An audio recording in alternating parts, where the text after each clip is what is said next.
Bienvenue dans cette formation en ligne sur laquelle nous allons découvrir l'interface Oxiva. Nous allons faire un tour d'horizon des différentes fonctionnalités présentées sur l'interface principale d'Oxiva. Je suis Stéphane Magnan et je vais vous accompagner dans la découverte de l'écran principal, écran que vous allez pouvoir paramétrer en fonction de votre métier et de votre fonction dans l'entreprise. Et des informations que vous allez souhaiter voir affichées sur votre écran d'accueil lorsque vous vous connecterez sur Oxiva au quotidien.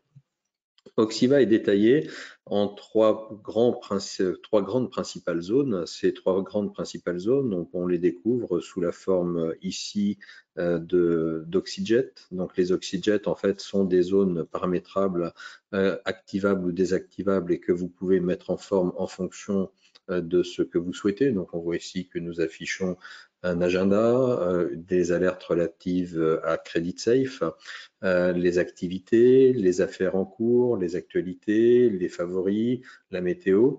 Dans la partie supérieure, une partie qui concerne qui accueille l'utilisateur tant que nous n'avons pas activé de société, tant que nous ne travaillons pas sur une société en particulier. Une partie de recherche rapide et des boutons d'action rapide et le menu utilisateur. Et ensuite ici les différents onglets qui vont changer de physionomie, changer de nature en fonction du type d'action qui sera réalisée. Donc, présence d'une société, présence d'une affaire, présence d'un contact. Cette partie-là va vivre au fil de l'utilisation que vous ferez d'Oxiva. Donc, la première partie que nous allons explorer, c'est la partie recherche.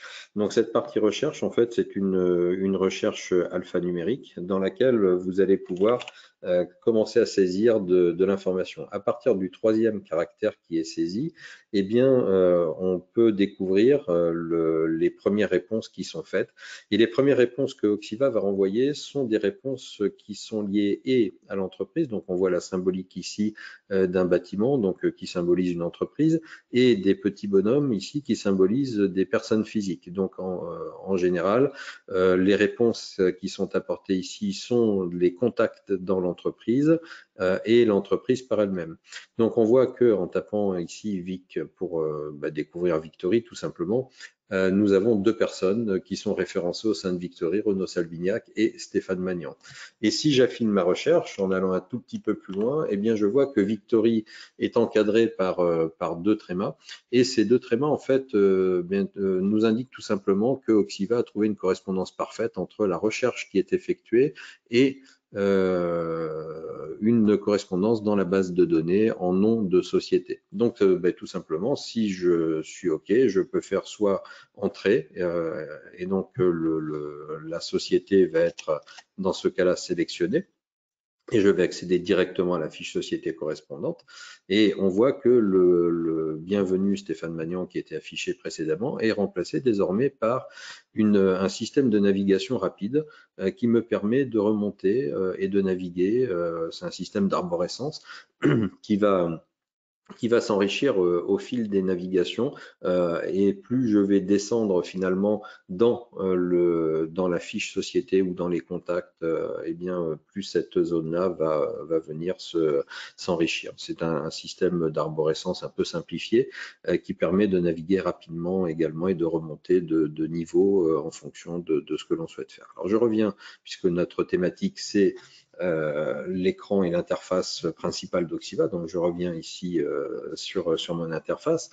Et je vais donc pouvoir également utiliser cette zone de recherche pour faire, par exemple, une recherche sur un numéro de téléphone. Et donc là, on voit que si je tape le numéro, je commence à saisir le numéro de téléphone de Victory, eh bien, j'ai les éléments également, les retours d'informations qui se font sur cette entreprise. Si je réduis un petit peu ma recherche par les 4 premiers caractères, eh bien, j'ai un nombre d'entreprises un petit peu plus important. Alors, Oxiva me permet également de rechercher sur un SIRET. Donc là, si je commence à saisir un numéro de SIRET, eh bien, je retrouve une entreprise qui est la société Picard et Fils. Et en fait, cette zone de saisie qui finalement est une zone de recherche multicritère, vous pouvez saisir un nombre d'informations assez important et en fait, Oxiva va vous retourner des données au fil de vos recherches et vous faire un retour d'information. Si toutefois les informations qui vous sont retournées, alors je vais rechercher sur Picard par exemple, si toutefois les informations qui vous sont retournées ne vous semblent pas suffisantes, eh bien vous voyez que vous avez une possibilité de faire une recherche un petit peu plus large, on va dire une recherche multicritère, une recherche qui sera un peu plus élargie en allant afficher plus de résultats. Alors je peux afficher plus de résultats avec ma souris ou la touche du clavier F8 me permet d'aller directement dans la partie qui me permet d'aller sélectionner des éléments de recherche complémentaires. Et là, on voit que nous avons la possibilité de rechercher sur les sociétés, les contacts, les affaires, les activités, les devis, le parc, les tickets, les contrats ou dans la partie messagerie d'Oxiva, dans les Oximails. Cette partie-là, à l'instar de l'écran d'accueil, est totalement paramétrable par utilisateur. C'est-à-dire que si dans mon cas, je ne gère pas de service client, donc je ne fais pas de tickets, je ne gère pas de parc, je ne gère pas de contrat, eh bien, je peux tout à fait désactiver ces recherches et Oxiva ne m'affichera aucune réponse par rapport à ces éléments-là. Et de fait, la pertinence des réponses qui me sera apportée sera beaucoup plus précise et j'aurai donc un masque d'affichage qui correspondra beaucoup plus à ce que j'attendrai en matière de travail quotidien. Donc je reviens sur l'écran principal qui est mon écran de travail, l'interface Oxiva, et je continue d'explorer. Alors l'autre élément qui est important sur lequel je vais pouvoir travailler au quotidien, c'est le plus. Et ce plus, en fait, c'est un raccourci qui me permet de venir créer des sociétés, des particuliers. Donc Oxiva est un outil qui me permet, en fonction du paramétrage que j'aurai choisi. Donc ici, nous avons choisi de paramétrer notre société de démonstration comme étant une société qui fait et du B2B et du B2C, donc je peux créer des entreprises ou des clients particuliers et donc je peux ici dynamiquement venir créer des sociétés, des particuliers. Si je fais du service client et que j'ai activé ce module dans Oxiva, je peux créer des tickets. Je peux également créer des campagnes marketing puisque Oxiva intègre en standard un module de campagne marketing et intègre également un module de visioconférence qui me permet sans surcoût eh bien, de venir organiser des visioconférences jusqu'à 50 personnes dans une même salle de conférence sans limite de temps. Voilà. Donc vous avez accès également à cet outil-là. Et vous avez accès donc ici à la partie raccourci Oximail, la partie agenda, les préférences, les favoris, pardon, la partie alerte avec les notifications, l'outil qui permet de se déconnecter d'Oxiva, et ensuite mon menu utilisateur, mon menu perso, et si je suis administrateur du dossier, eh bien j'ai la possibilité ici de venir administrer le dossier, de venir activer le mode édition, donc qui permet de venir faire de l'implémentation dans les listes d'Oxiva de données, donc de personnaliser dynamiquement Oxiva directement sans avoir besoin d'entrer dans les tables et d'avoir des notions de paramétrage un peu complexes. Voilà. Donc on a simplifié au maximum en fait l'interface d'administration dans ce qui est le plus, je dirais, le plus courant pour les administrateurs. Et bien sûr, ces outils d'administration ne sont accessibles, comme je le précise, ne sont accessibles qu'aux administrateurs. Les utilisateurs, quant à eux, n'ont pas accès à ce type d'outils. Je suis volontairement passé en survolant ces icônes-là, je suis volontairement passé sur cette option-là qui en fait est l'historique de travail, l'historique de navigation, ce que je fais dans Oxiva. Alors tout simplement pour détailler un peu plus cette option. En fait, quand on travaille sous Oxiva, Oxiva enregistre, vous voyez que mes actions sont horodatées au niveau de l'application. Donc en fait, tout ce que je fais dans l'application est enregistré et horodaté, tout simplement pour vous permettre à l'utilisation d'être beaucoup plus actif et de pouvoir accéder rapidement aux fonctionnalités, de revenir sur des fiches, sur des tâches que vous réalisiez précédemment.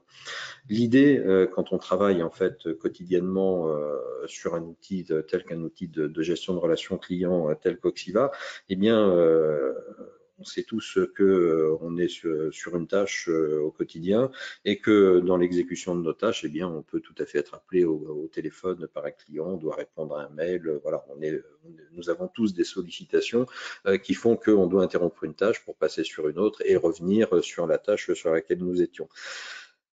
Dans Oxiva, eh bien, nous avons fait en sorte que le retour à la tâche antérieure soit facilité.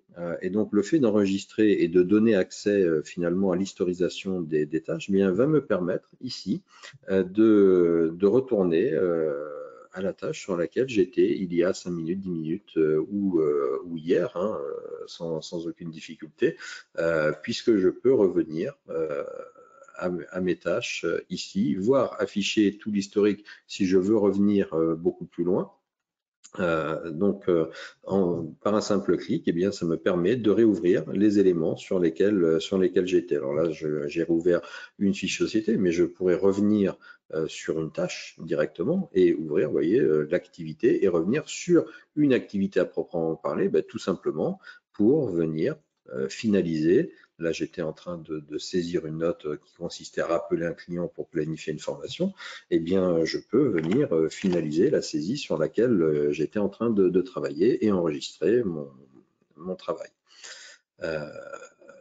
Donc, je vais revenir ici sur mon écran principal pour continuer de détailler les éléments qui se présentent à nous. Les oxyjets que l'on voit ici donc, peuvent s'activer, se désactiver, se paramétrer en fonction des besoins. Donc leur ergonomie, leur dimension, leur position est totalement paramétrable, ce qui en fait fait que l'écran d'un utilisateur à un autre va être totalement différent. Va être différent de par le type d'écran, de par le type d'outil que l'on utilise, qu'on soit sur un ordinateur portable, sur un ordinateur fixe avec un écran à 22 pouces, à 27 pouces, à 32 pouces, avec des résolutions différentes. En fait, on va pouvoir vraiment adapter son environnement de travail à son système d'affichage et mettre en œuvre l'information dont nous avons besoin par rapport à notre profession et la définition des tâches que l'on doit réaliser au quotidien. Quand nous avons une petite roue crantée, type sur les alertes Credit Safe, une petite roue crantée, ça va signifier que l'oxyjet est paramétrable. Typiquement ici sur Credit Safe, eh bien, qu'est-ce que je vais voir? Je vais voir que je vais être notifié des alertes. Le fait d'être notifié des alertes, eh bien, ça va vouloir dire que non seulement je vais afficher dans ici l'Oxyjet Credit Safe les différentes alertes sur lesquelles je vais activer la remontée d'informations, donc la diminution du score, l'augmentation du score, les états FI, est-ce qu'il y a une nouvelle publication d'états financiers d'une société mise sous surveillance, est-ce qu'il y a remontée d'un jugement, est-ce qu'il y a des événements, des publications légales. Donc toutes ces informations-là vont remonter quotidiennement puisque nous faisons une interrogation des serveurs de Credit Safe dans le cadre de notre partenariat avec cette société. Donc nous faisons une interrogation quotidienne. Pour les sociétés qui sont mises sous surveillance, nous intégrons automatiquement les remontées d'informations et les alertes donc, vont apparaître ici dans l'Oxyjet. Et si vous avez activé ici la notification, eh bien vous aurez la petite cloche ici qui va s'activer et vous aurez les alertes qui vont apparaître en milieu d'écran à l'ouverture de session. Puis les alertes seront disponibles ici dans cet élément de notification présent en permanence et visible ici en permanence. Le système d'alerte donc est disponible, vous le voyez, et chacune des alertes est typée, soit de type agenda, soit de type tâche, etc. Puisqu'il y a autant d'alertes que de typologies de structures d'information dans Oxiva. L'ajout ou la suppression d'Oxyjet peut se faire au travers ici de l'outil de gestion des Oxyjet. Donc on peut en ajouter ici. Donc on peut activer, désactiver des Oxyjet. Et le fait d'activer ou de désactiver, eh bien ensuite va vous permettre de paramétrer ce que vous souhaitez. Et donc vous avez la possibilité, si vous avez des abonnements ou si vous avez des serveurs qui diffusent du flux RSS et que vous souhaitez avoir cette information sous Oxiva, typiquement ici on a les actualités France 24 hein, qui apparaissent, vous pouvez avoir donc des flux RSS qui sont affichés en permanence ici au niveau de notre interface principale d'Oxiva. Un petit clin d'œil pour la météo. Donc la météo est paramétrable. Ici, eh bien, elle est paramétrée sur Cognac.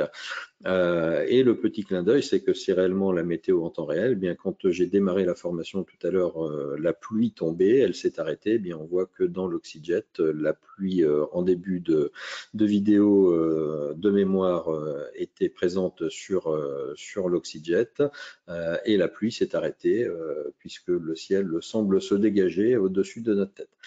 Ça, c'est le petit clin d'œil de nos développeurs.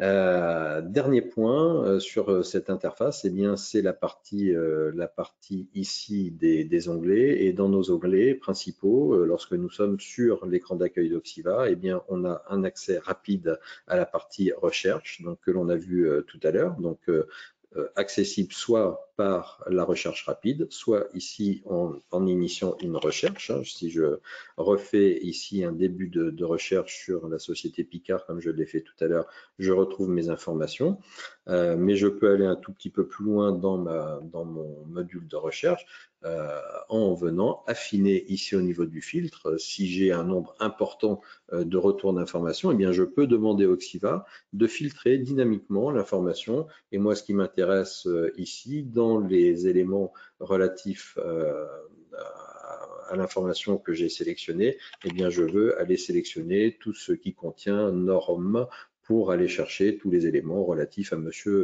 madame Normand, par exemple. Voilà. La gestion des modules, eh bien, au niveau d'Oxiva, Oxiva embarque un certain nombre de modules en standard et les modules peuvent être ou paramétrés ou exploités ou adressés directement au travers de ce point d'entrée. Et d'autres points d'entrée existent également. Ben, on voit ici typiquement le reporting que je peux lancer soit à partir de cette option-là, soit accéder au reporting directement à partir de cet onglet-là. La liste des sociétés accessibles ici directement. Alors la liste des sociétés intègre également un certain nombre d'options d'affichage, de filtrage au travers des tags, au travers du nombre de résultats, au travers des recherches. Et là, je ferai une courte vidéo de formation pour l'explication du pilotage des listes dans Oxiva, une formation de 3, 4 ou 5 minutes pour vraiment expliquer les fondamentaux. Si je fais du service client, j'ai accès ici à la partie ticket, et ensuite j'ai accès à mon Oxiva. Alors mon Oxiva, bien c'est quoi? Là encore une fois, c'est un élément qui est totalement paramétrable. Dans mon Oxiva, je vais mettre tout ce qui est objet de mon travail quotidien. Ben, je vais pouvoir gérer mon agenda, je vais pouvoir gérer mes activités, mes affaires, mes abonnements, si je me suis abonné à un fil, à des informations au niveau des affaires, au niveau des communications. Donc, je vais pouvoir gérer mon Oxiva et paramétrer, puisque cet élément est paramétrable. Je vais pouvoir paramétrer mon Oxiva avec le comportement de cette partie-là. Et on voit que dans cette partie de paramétrage, eh bien, je peux paramétrer l'application mobile, puisque Oxiva intègre également une application mobile qui permet, lorsque l'on est en déplacement, d'avoir accès à un certain nombre d'informations liées à Oxiva et d'enrichir également, pour les utilisateurs nomades, d'enrichir également la base de données Oxiva, notamment en faisant des rapports de visite sous forme de dictées vocales qui sont migrées et qui sont converties directement en texte. Donc tout ça pour améliorer, pour faciliter le travail des personnes qui sont itinérantes. Dernier point sur le pilotage commercial, le pilotage marketing et le pilotage technique. Donc point d'entrée pour venir piloter tout ce qui est comment dire, charge de travail et charge commerciale en termes d'affaires. Donc là nous sommes sur la partie organisationnelle, la partie temporelle des affaires de l'entreprise. Ici, nous basculons, donc les mêmes données sont basculées sur la partie organisationnelle de l'entreprise. Donc là encore, élément qui pourrait être, qui sera détaillé dans d'autres vidéos où on approfondira vraiment l'utilisation de cette notion-là. Le pilotage marketing, eh bien, même chose, point d'entrée pour venir gérer les campagnes marketing de l'entreprise. Donc Oxiva intègre un module marketing qui permet de définir, encore une fois, sans sortir d'Oxiva, de définir les listes cibles, à qui est-ce que nous voulons réaliser des envois d'invitations, des envois de campagnes marketing, des envois de newsletters. Et donc mes campagnes marketing, eh bien, qu'est-ce que j'envoie? Là, typiquement, j'ai une campagne marketing qui est en statut de préparation, mais je vais bien évidemment pouvoir l'envoyer avec Oxiva et avoir le retour, les statistiques, à qui est-ce que ça a été distribué, combien l'ont lu, combien l'ont ouvert, est-ce que j'ai eu des erreurs, est-ce que certains sont passés en spam, etc. Voilà. Et dernier point, le reporting. Donc, nous avons enrichi Oxiva d'un système de reporting qui intègre du listing, des rapports en mode listing, des rapports en mode tableau croisé dynamique, avec un outil qui va permettre notamment de zoomer également pour avoir un détail d'information. Et également, si on souhaite aller un tout petit peu plus loin, c'est la possibilité d'exporter vers MS Excel, d'exporter ces tableaux-là dans leur structure d'information strictement identique, c'est-à-dire que l'on reproduit de façon strictement identique notre tableau tel que nous l'avons défini sous Oxiva, avec la qualité de données. Donc, lorsque l'on représente des données texte, ce sont des données texte. Lorsque c'est du nombre, on envoie du nombre, ce qui va permettre derrière de retraiter la donnée si on souhaite la retraiter sous forme graphique notamment, ou implémenter avec des jauges ou des indicateurs un peu différents. Donc voilà pour ce tour d'horizon de l'interface principale d'Oxiva et des points d'entrée qui permettent d'accéder aux fonctionnalités supplémentaires. Et donc nous aurons des vidéos qui vont permettre de formation, qui vont vous permettre d'aller plus loin sur chacun des items de la création du client à l'exploitation et de l'utilisation d'Oxiva au quotidien. Voilà, merci de votre écoute et je vous souhaite une bonne utilisation d'Oxiva.